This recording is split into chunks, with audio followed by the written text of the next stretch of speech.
Students, আজকে চলে এসেছি অষ্টম শ্রেণীর অর্থাৎ ক্লাস 8 এর দ্বিতীয় ইউনিট টেস্টের দ্বিতীয় চ্যাপ্টার নিয়ে, যে চ্যাপ্টারের নাম হচ্ছে গিয়ে মানুষের খাদ্য খাদ্য উৎপাদন, human food and food production. তাই এই চ্যাপ্টারটাতে আমরা পড়বো যে কিভাবে ফসল উৎপন্ন ফুড উৎপন্ন হয়, সেগুলো কি করে আমরা ব্যবহার করছি এবং সেগুলো কি কি আমাদের উপকারে লাগছে, এগুলো আমরা পড়বো। আমরা সাধারণত খাদ্য কোথা থেকে পাই? উদ্ভিদের থেকে। যেমন কিছু উদ্ভিদ থেকে, যেমন ধান, গম, ভুট্টা, জোয়ার, বাজরা, আলু, পটল, কুমড়ো, এই উদ্ভিদ থেকে আমরা খাদ্য পাচ্ছি। আবার কিছু প্রাণী আছে, যেমন হাঁস, মুরগি, ভেড়া, গরু, এদের থেকেও কিন্তু আমরা দুধ পাচ্ছি, মাংস পাচ্ছি, ডিম পাচ্ছি। তাহলে এরাও কিন্তু আমাদের ফুড প্রোডাকশন করছে।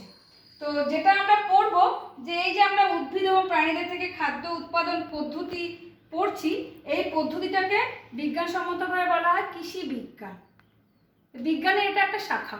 এই শাখাতে কি হয় না, বিজ্ঞানের এই শাখাতে খাদ্য উৎপাদন, খাদ্য সংগ্রহ ইত্যাদি বিষয় সম্বন্ধে গবেষণা এবং আলোচনা করা হয়। তাহলে একে আমরা বলছি কৃষি বিজ্ঞান বা এগ্রিকালচার। তাহলে প্রথমে আমাদের জানতে হবে কৃষি বিজ্ঞান কি না, বিজ্ঞানের যে শাখায় খাদ্য উৎপাদন, খাদ্য সংগ্রহ ইত্যাদি বিষয় নিয়ে আলোচনা ও গবেষণা করা হয় তাকে কৃষি বিজ্ঞান বা এগ্রিকালচার বলা হয়।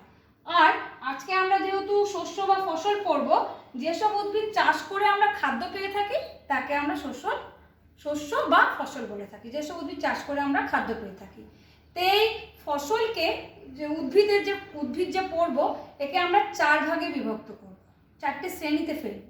প্রথম শ্রেণী হচ্ছে গিয়ে যার থেকে আমরা খাদ্য পাচ্ছি, খাদ্য প্রদায়ী উদ্ভিদ, যেমন ধান, গম, ভুট্টা, কুমড়ো, পটল, আলু, এগুলো থেকে আমরা খাদ্য পাচ্ছি, এগুলোকে বলছে খাদ্য প্রদায়ী উদ্ভিদ।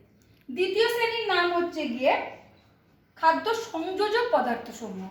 খাদ্য সংযোজক কি না, যা খাদ্যের সঙ্গে মেশালে তার স্বাদ, গন্ধ, বর্ণ তো হয়, সঙ্গে পুষ্টিগুণও বৃদ্ধি পায়। যেমন মশলাপাতি, আমরা মশলা দিই রান্নাতে বিভিন্ন রকম, এবং সেই মশলা আমাদের নানা রকম পুষ্টিগুণও মেটাচ্ছে, স্বাদে গন্ধতেও আমাদের খাদ্যকে আরও সুন্দর করে তুলছে। আর আরেকটা হচ্ছে কি আমাদের উদ্দীপনা যোগায়, যেমন চা, কফি, এরা আমাদের উদ্দীপনা যোগায়। তাহলে এরা হচ্ছে কি খাদ্য সংযোগ পদার্থ সমূহ। আর তৃতীয় নাম্বার হচ্ছে কি ভেষজ উদ্ভিদ, যার থেকে আমরা মেডিসিন বা ঔষধ পাই, যেমন ঘৃতকুমারী, তুলসী, নিম, বাসক, কালমেঘ, এগুলো হচ্ছে ভেষজ উদ্ভিদ।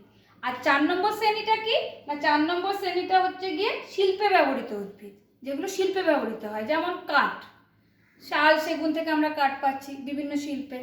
তারপরে ধরো তোমাদের রাবার পাওয়া যাচ্ছে, শিল্পে ব্যবহৃত হচ্ছে। তো এগুলো হচ্ছে শিল্পে ব্যবহৃত উদ্ভিদসমূহ আমরা পড়ি। তাহলে 4টে শ্রেণীতে আমরা ভাগ করলাম। তা আজকে আমরা পড়বো যে এই কৃষিকাজ যে হয়, এই চাষিরা যে কৃষিকাজ করে, এই কৃষিকাজের যে স্টেপ বা ধাপগুলো, এইটা সম্বন্ধে আজকে আমরা জানবো।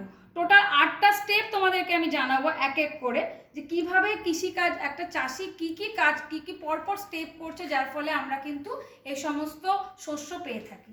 তো প্রথম স্টেপ হচ্ছে গিয়ে জমি প্রস্তুতিকরণ, অর্থাৎ জমিকে কিভাবে তৈরি করবে। ধরো একটা জমি, সেটাকে কি করে প্রথমে, আগেকার দিনে তোমরা জানো যে গরু বা বলদ যাকে বলে, বলদ আর লাঙল দিয়ে জমিকে কর্ষণ করা হতো।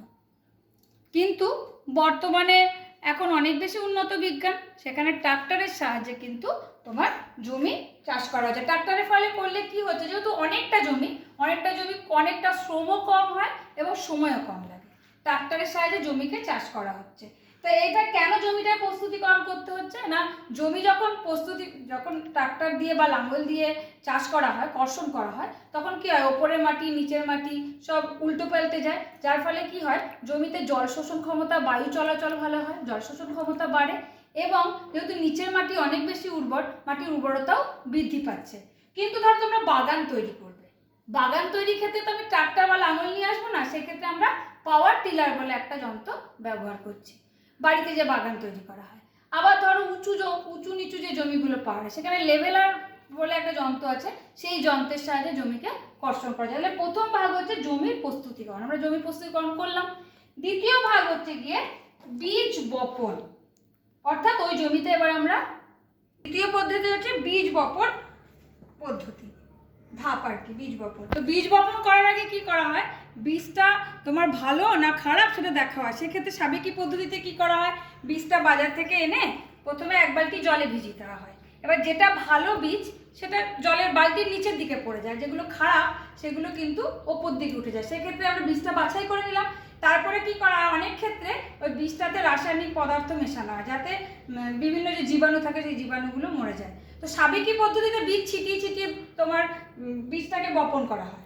কিন্তু এখন অনেক বেশি উন্নত ফানেল, তারপরে লাঙ্গলের মধ্যে ফানেল লাগানো হয়। ফানেলের সাহায্যে কি হয়, সারিবদ্ধভাবে বীজগুলোকে বপন করা হয়।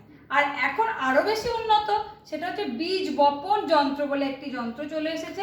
সেই যন্ত্রের সাহায্যে কি হয়, মানে সম দূরত্বে বীজটা বপন করা হয় এবং অনেকটা গভীরতা। এর ফলে কি হয়, পাখিরা বীজগুলো খেয়ে নিতে পারে না। এর ফলে কি হয়, অনেকটা নিচে থাকে বলে উর্বরতা শক্তি বেশি পায়, উর্বরতা। তারপরে আরও কি হয়, যেহেতু সমদূরত্বে হয় তার ফলে একটা গাছের নিউট্রিশন বা পুষ্টি আরেকটা গাছ নিয়ে নিতে পারে না। ফলে কি হয়, সারিবদ্ধভাবে চাষ করা হয়, এভাবে বীজ বপন করা হয়। 3 নম্বর পদ্ধতি কি, আমরা এবারে সার প্রয়োগ করব। তা এই সার কিন্তু দু রকমের হয়, একটা হচ্ছে জৈব সার, একটা হচ্ছে রাসায়নিক সার।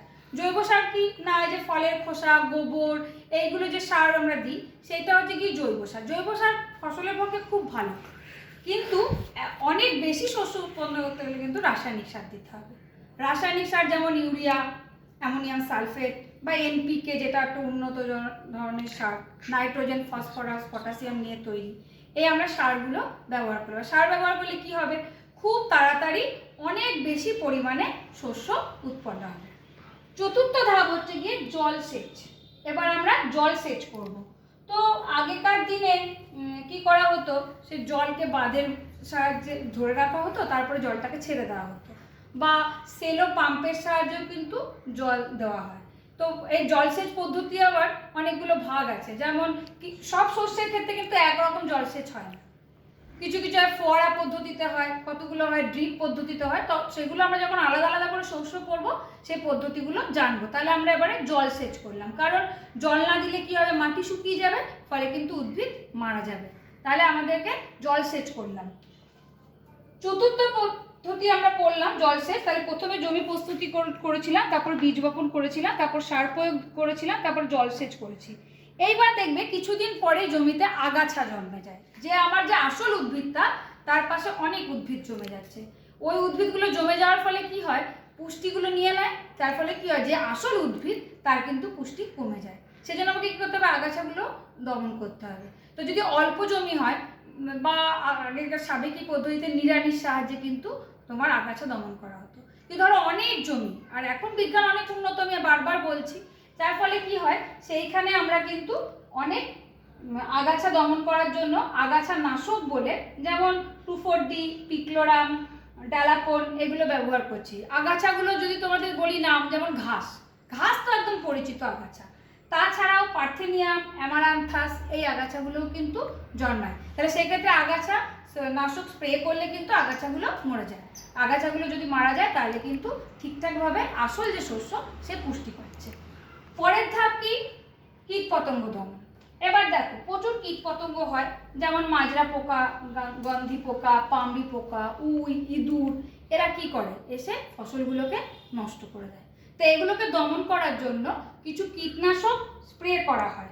হ্যাঁ, যেমন ডিডিটি, অ্যালড্রিন, ফলিডল, ম্যালাথিয়ন, এগুলো স্প্রে করা হয়। এছাড়াও এদেরকে যাতে খাদ্য হিসেবে গ্রহণ করে এরকম কিছু আমরা জীবকে কিন্তু ব্যবহার করতে পারি। যেমন যদি তোমাদের সোনা ব্যাঙ চাষ করা হয়, সোনা ব্যাঙ চাষ করলে অনেক পোকা খেয়ে নেয়। এবার জৈবিক পদ্ধতিতেও কিন্তু আমরা তোমরা এগুলো কীটপতঙ্গ দমন করতে পারি।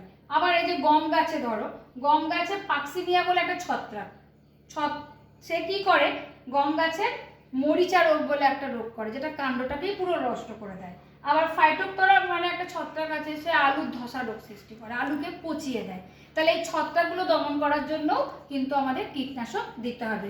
যদিও এই কীটনাশক দেওয়ার ফলে আমাদের অনেক ক্ষতি হয়, সেই জমি থেকে এসে পুকুরে ফলে জল দূষণ ঘটায়। আবার ধরো কীটপতঙ্গ প্রচুর আস্তে আস্তে শত্রু পোকাদের সঙ্গে সঙ্গে বন্ধু পোকাগুলো মারা যায়, ফলে বাস্তুতন্ত্রে একটা তার প্রভাব পড়ে। তা কিন্তু কিছু করার নেই, কীটপতঙ্গ দমন না করলে ফসল ভালোভাবে উৎপন্ন হবে না, কারণ কীটপতঙ্গ ফসলগুলোকে তোমার নষ্ট করে দিচ্ছে, বিভিন্ন অণুজীবও নষ্ট করে দিচ্ছে। তো তাদেরকে ধ্বংস করার জন্য আমাদেরকে কীটনাশক দিতেই হবে। এরপর চলে যাই, এরপর ফসল হয়ে গেল, এবার আমাকে ফসল তুলতে হবে। তো ফসল তুলতে গেলে আগেকার দিনে যেন কাস্তে দিয়ে জমিতে যায়, সেই ফসলকে তুলে আনে। যে ফসল যে তুলছে এটাকে বলা হয় মাড়াই পদ্ধতি। ফসল তোলার একটা পদ্ধতি হচ্ছে মাড়াই, ফসলটাকে তুলে নিয়ে আসতে জমি থেকে, কেটে নিয়ে আসতে।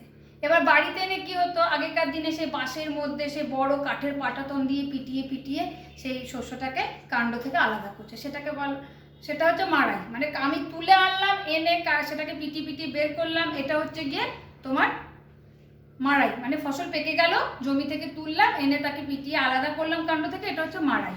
মাড়াই করার পরে দেখবে তার মধ্যে অসংখ্য অপুষ্টিজনিত শস্যও থেকে যায়, তো সেগুলো তো কোনো কাজে লাগবে না।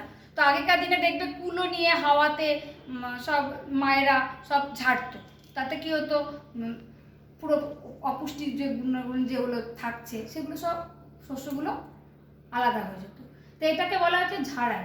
তাহলে ফসল তোলার পরে দুটো পদ্ধতি হচ্ছে, একটা হচ্ছে মাড়াই, একটা হচ্ছে ঝাড়াই, অর্থাৎ ফসলকে আলাদা করা আর ফসলটাকে পরিষ্কার করা। তো এইটা এখন বর্তমানে কম্বাইন হারভেস্টার বলে যন্ত্র আছে, তার সাহায্যে ঝাড়াই, ফসল কাটা, তারপরে মাড়াই ঝাড়াই সবটাই একসঙ্গে হয়ে যায়, মানে যাতে মানুষের শ্রমও কম লাগে এবং সময়ও কম লাগে। আর শেষ পদ্ধতির নাম হচ্ছে গিয়ে, শেষ যে ধাপ সেটা হচ্ছে ফসল সঞ্চয় করা। এবার আমাদের ঝাড়াই মারা হয়ে গেল, ফসলটাকে সঞ্চয় করবো। সেক্ষেত্রে কি হয়, একটা পদ্ধতি হচ্ছে রোদে দেওয়া হয়, রোদে দিলে পরে পুরো জলটা শুকিয়ে যায়, যার ফলে বিভিন্ন রকম ছত্রাক বা যে অণুজীব তারা বাসা বাঁধতে পারে না, ফলে তারপরে ওটাকে বস্তাবন্দি করে গুদামজাত করা হয়। কিন্তু অনেক যদি শস্য হয়, বস্তাবন্দি করেও থেকেও অনেক যদি শস্য হয়, এখন বলেছি, বারবার বলছি বিজ্ঞান অনেক উন্নত, এখানে গুদামে রাখা হয়। যেটা রাখা হয় যেখানে, সেটাকে বলা হয় সিলো। এখানে কি হয়, এখানে একদম বায়ু নিরুদ্ধ, মানে তোমার কোনো রকম পোকামাকড় কিছু ঢুকতে পারবে না। এমনকি এখানে নাইট্রোজেন গ্যাস অবধি দেওয়া হয়, যাতে নাইট্রোজেন গ্যাস চালনা করলে যাতে কোনো রকম অণুজীব বা কোনো পোকামাকড় সেখানে বাসা বাঁধতে না পারে। তাহলে এইভাবে একটা চাষি কিন্তু অনেক কষ্ট করে একটা শস্য উৎপন্ন করে। আমি আবার আজকে স্টেপগুলো একটু বলে দিই। প্রথম হচ্ছে জমি প্রস্তুতিকরণ করে, তারপরে বীজ বপন করে, তারপরে তাতে সার প্রয়োগ করে, তারপরে জলসেচ করে, তারপরে আগাছা দমন করে, তারপরে কীটপতঙ্গগুলোকে দমন করে, তারপরে ফসল তোলে, তারপরে ফসলকে সঞ্চয় করে। তো এইভাবে একটা চাষি বা কৃষক আমাদের ফসল উৎপন্ন করে। এই হচ্ছে তার ধাপ। আজকে এই পর্যন্তই থাকলো।